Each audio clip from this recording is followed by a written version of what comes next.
అదే అభిమానం, అదే ఆప్యాయత. మాడు పగిలిపోయే ఎండల్లోనూ ఆయనపై జనానికి అభిమానం తగ్గలేదు. జనం పట్ల జగన్కు ఆప్యాయత తగ్గలేదు. మండే ఎండలోనూ చల్లని చిరునవ్వుతో ప్రజలపై అభిమానం చూపిస్తూ ముందుకు సాగారు జగన్. బస్సు యాత్రలో లక్షలాది మంది జనాల్ని కలిశారు.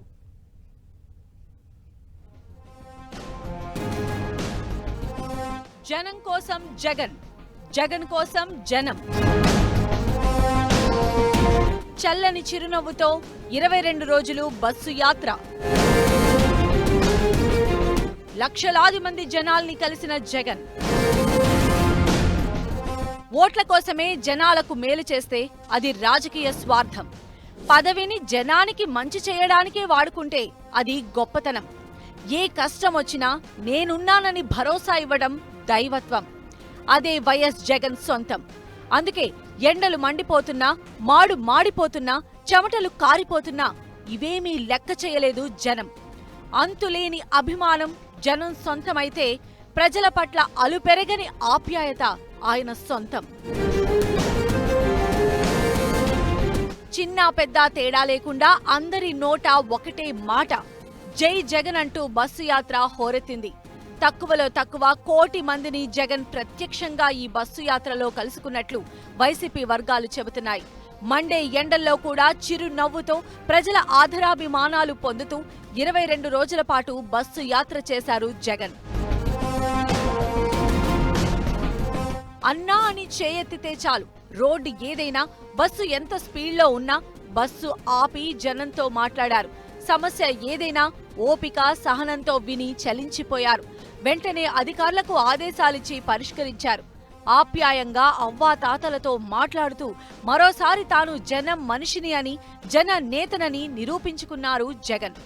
చిన్నారులు, యువత, వృద్ధులు, మహిళలు అన్ని వయసుల వారు జగన్ను చూసేందుకు, ఆయనతో కరచాలనం చేసేందుకు ఆసక్తి చూపించారు.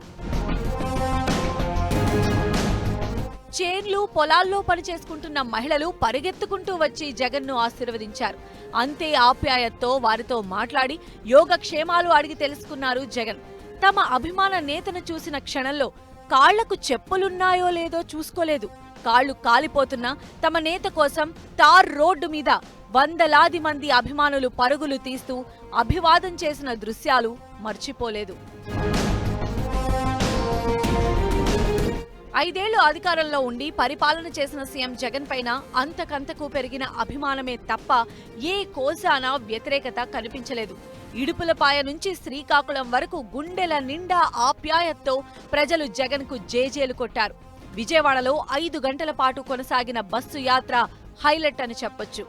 విజయవాడ రాజకీయ చరిత్రలో ఏనాడు ఒక నాయకుడి కోసం ఇంతలా జనం తరలి రాలేదని స్థానికులు చర్చించుకుంటున్నారు.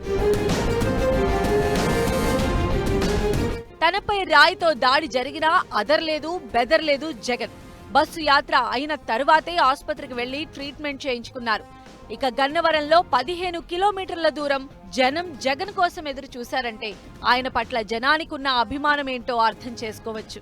నెల నెలా పింఛన్ తీసుకుంటున్న వృద్ధుల నుంచి నాడు నేడుతో మంచి విద్యను అందుకుంటున్న చిన్నారుల వరకు జనం అభిమానానికి కొదువలేదు. జనం పట్ల జగన్ చూపించిన ఆప్యాయతలో మార్పు లేదు. ప్రజలకు జగనిచ్చే హామీలు అటుంచితే జనమే జగన్కు భరోసా ఇచ్చారు. మీరు మాకు చాలా మంచి చేశారు, మళ్లీ మీరే సీఎం కావాలంటూ జనం చెప్పిన మాటలు అందర్నీ ఆలోచింపచేశాయి. తాను చేసిన సంక్షేమాన్ని మాత్రమే చెప్తూ ఓట్లు అడుగుతున్నారు జగన్. ప్రతిపక్షాలు తనను ఎంతగా వ్యక్తిగత విమర్శలు చేసినా అభివృద్ధి, సంక్షేమాన్ని మాత్రమే జనాల్లోకి తీసుకువెళ్లే ప్రయత్నం చేస్తున్నారు జగన్. జగన్ బస్సు యాత్రతో ఉభయ గోదావరి జిల్లాల్లో రాజకీయ వాతావరణం ఒక్కసారిగా మారిపోయింది. అన్ని జిల్లాల్లో వార్ వన్ సైడ్ అంటున్నారు వైసీపీ నేతలు. ఉత్తరాంధ్ర, రాయలసీమ జిల్లాల్లో జగన్కు వస్తున్న మద్దతు కూటమి నేతల్లో కునుకు లేకుండా చేస్తుందంటున్నారు వైసీపీ లీడర్లు.